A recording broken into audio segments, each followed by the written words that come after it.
ሰላም ጤና ይስጥልኝ የተወደዳችሁና የተከበራችሁ አድማጭ ተመልካቾቻችን ከሸገር ዩቲዩብ የዛሬውን መደመጥ ያለባቸው ልዩ መረጃዎች ወደ እናንተ ይዘን መጥተናል። ይከታተሉን ዘንድ እንጋበዝናችሁ። በቅድሚያ ዋና ነጥቦችን ላቅርብላችሁ።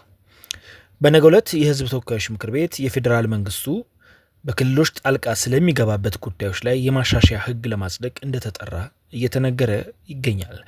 የትግራይ ጊዜያዊ አስተዳደር ምክትል ፕሬዝዳንትና የጸጥታው ዘርፍ ኃላፊ ሌተናል ጄኔራል ታደሰ ወረደ በፌዴራል መንግስቱ አስቸኳይ ጥሪ ከተደረገላቸው በኋላ የተደረጉ ስምምነቶች በሶሻል ሚዲያ ተለቀው መነጋገሪያ ሆነዋል። ምንድናቸው የተለቀቁት የሚለውን እናያለን።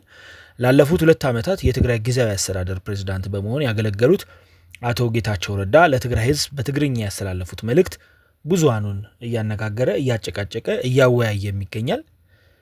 ለሳምንታት በዩክሬን የተኩስ አቁም ስምምነት ለማድረግ ሲሞክሩ የነበሩት ዶናልድ ትራምፕ በሩሲያው ፕሬዝዳንት ፑቲን እጅግ ተበሳጭቻለሁ ሲሉ መግለጻቸው እየተነገረና እያነጋገረ ይገኛል። እነዚህን 4 መረጃዎች ወደ እናንተ እናቀርባለን ማለት ነው። ተመልካቾቻችን እንግዲህ አብራችሁን ልትቆዩ ከወደዳችሁ እነዚህን መረጃዎች በዝርዝር የምናሰማችሁ ሲሆን የሸገር ዩቲዩብ ወቅታዊ እውነተኛ መረጃ እንዲደርሳችሁ ከፈለጋችሁ ቻናላችንን ሰብስክራይብ፣ ላይክ፣ ሼር በማድረግ አሁኑኑ ቤተሰብ መሆኑን ፈጽሞ አይዘንጉ።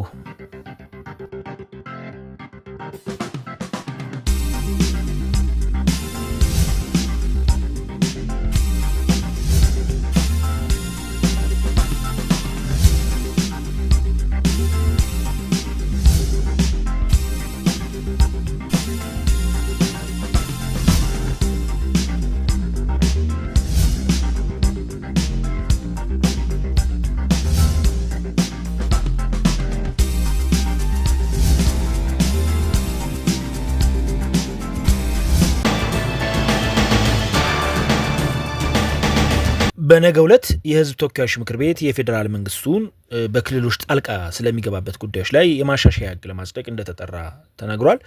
የአዋጅ እንዲሻሻል ከፍተኛ ግፊትና ጥያቄ እየቀረበበት ያለው በአሁኑ ሰዓት አማራ ክልል ላይ ፌዴራል መንግስቱ ጦርነት እያደረገ ባለበት፣ በትግራይ ደግሞ ጦርነት ባንዣበበበት ሰዓት መሆኑ ነገሩን ትኩረት የሚስብ ሆኖ ተገኝቷል። ብዙሃኖችም ይህ አዋጅ ምንድነው እያሉ እየተነጋገሩበት ይገኛል ማለት ነው።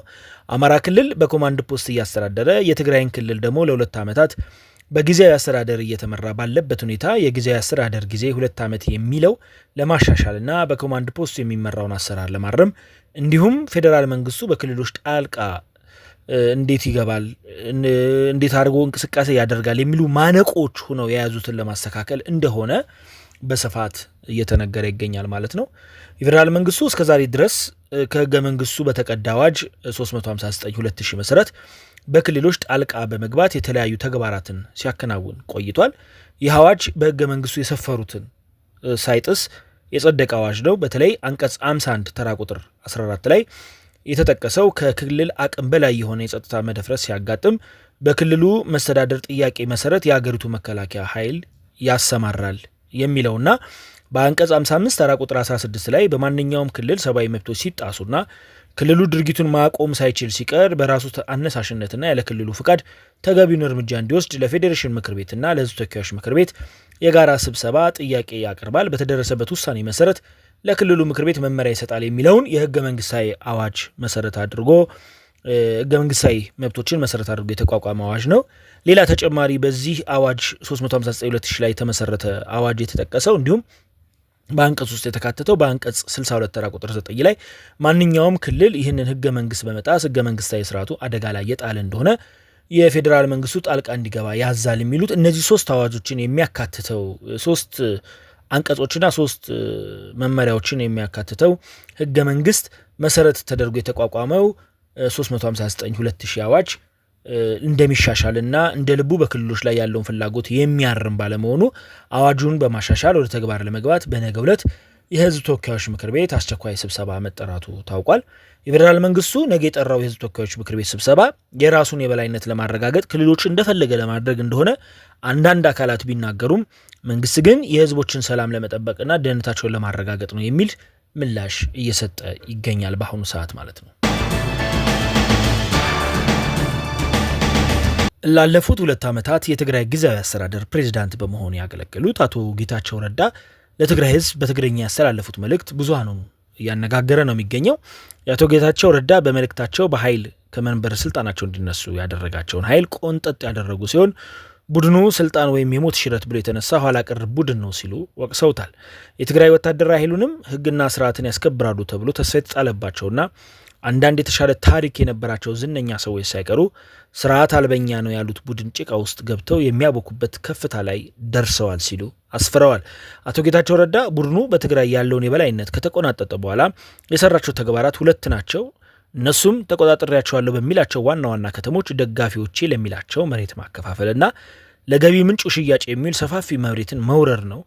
ያገኘነው መሬት ለመከፋፈልና ለመሸጥ እንጂ የጠፋውን ለመመለስ ምንም ፍላጎት ወይም ተነሳሽነት የሌለው ኃይል በመሆኑ ተፈናቃዮች ወደ ነበሩበት ለመመለስና የትግራይ ሉዓላዊነት መሬት ለማስመለስ ከመፈክር ያለፈ ጥያቄ እንኳ ሲያቀርብ አልታየም። ስለሆነ መላው የትግራይ ወጣት መሬቶቻችሁን ከሽፍቶች ጠብቁ ሲሉ አስረድተዋል።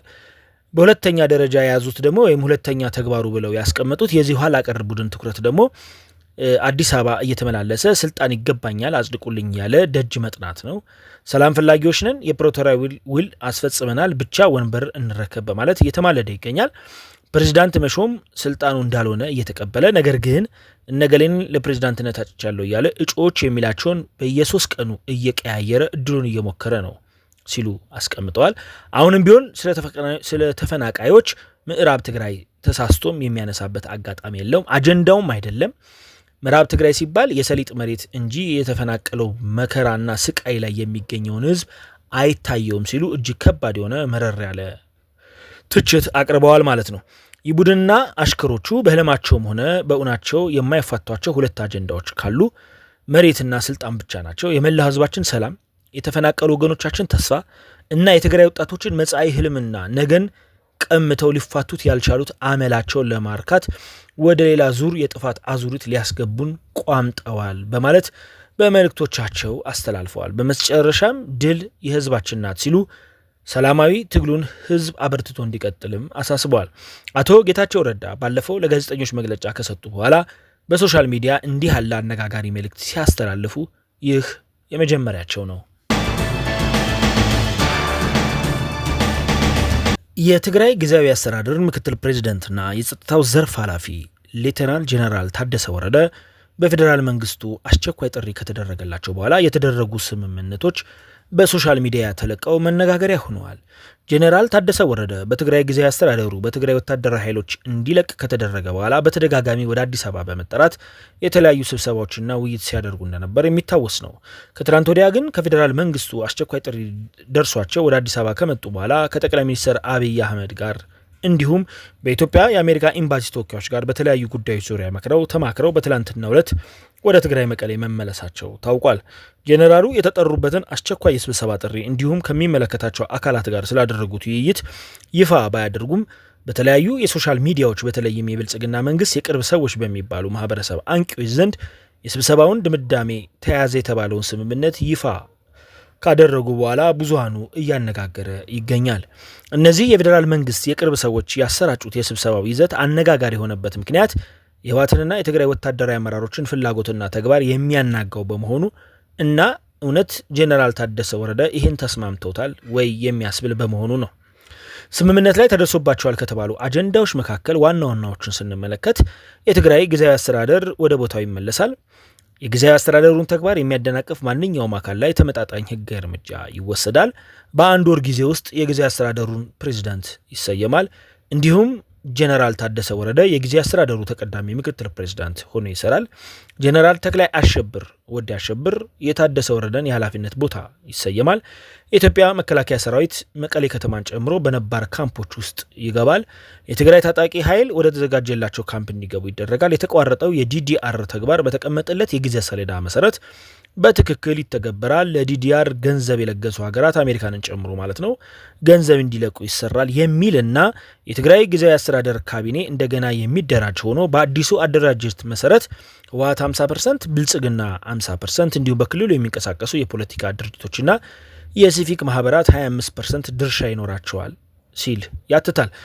በመጀመሪያም የጊዜያዊ አስተዳደሩ ካቢኔ ውስጥ የሰራዊቱ ታጣቂ ወኪል የካቢኔ አባል የነበረ ሲሆን በአዲስ አደረጃጀት ውክልና አይኖረውም የሚለው ተካቶበታል። ተፈናቃዮች ወደ ቀያቸው መመለስ በልዩ ትኩረት እንዲሰራ ከዚህ በፊት የተደረጀው ብሔራዊ ኮሚቴና የክልል ቴክኒክ ኮሚቴዎች በአዲስ መልክ ስራ እንዲጀምሩ የሚደረጉ ናቸው ተብሎ እነዚህ አጠቃላይ የቀረቡ ስምምነቶች ጄኔራል ታደሰ ወረደ ባሉበት የተደረገ የጋራ ስምምነት ነው የሚል ነገር ነው እየተቀመጠ ያለው። እነዚህ የስምምነት ማዕቀፎች በእውነት ተቀባይነት አግኝተው ለተግባራዊነቱ የትግራይ ኃይሎች ዝግጁ ናቸው ወይ የሚለው እንዳለ ሆኖ ጄኔራሉ ግን እስካሁን ያሉት ነገር አለመኖሩ አነጋጋሪነቱን ከፍ አድርጎት ይገኛል። ለሳምንታት በዩክሬን የተኩስ አቁም ስምምነት ለማድረግ ሲሞክሩ የነበሩት ዶናልድ ትራምፕ በሩሲያው ፕሬዝዳንት ፑቲን እጅግ ተበሳጭቻለሁ አሉ። ከኤንቢሲ ከተባለው ጣቢያ ጋር ቆይታ ያደረጉት የአሜሪካው ፕሬዝዳንት ፑቲን የዩክሬን ፕሬዝዳንት ዜሌንስኪ ተአማኝነት ላይ ጥቃት በመሰንዘራቸው መናደዳቸውን ተናግረዋል። ትራምፕ ፑቲን የተኩስ አቁም ስምምነት ካልፈረመ ከሩሲያ ነዳጅ የሚገዙ ሀገራት ላይ የ50 በመቶ ታሪፍ ለመጣልም ዝተዋል። በዩክሬን ያለው ደም መፋሰስ ለማስቆም እኔና ሩሲያ ከስምምነት የማንደርስ ከሆነ የሩሲያ ጥፋት ነው ብዬ ካሰብኩ ከሩሲያ የሚወጣ ነዳጅ ላይ ታሪፍ እጥላለሁ ብለዋል። ትራምፕ የሰጡት አስተያየት በሩሲያ ጉዳይ ያላቸውን አቋም መለወጡን የሚያሳይ ነው ተብሏል። ዋይት ሀውስ ፕሬዚዳንቱ ባሰሙት ንግግር ዙሪያ አስተያየት ከመስጠትም ተቆጥቧል። ከጥቂት ሳምንታት በፊት ትራምፕ ፕሬዚዳንት ዜሌንስኪን ወደ ኦቫል ኦፊስ ጠርተዋቸው በቀጥታ በተላለፈ ስርጭት እሰጥ አገባ ውስጥ ገብተው እንደነበር ይታወሳል።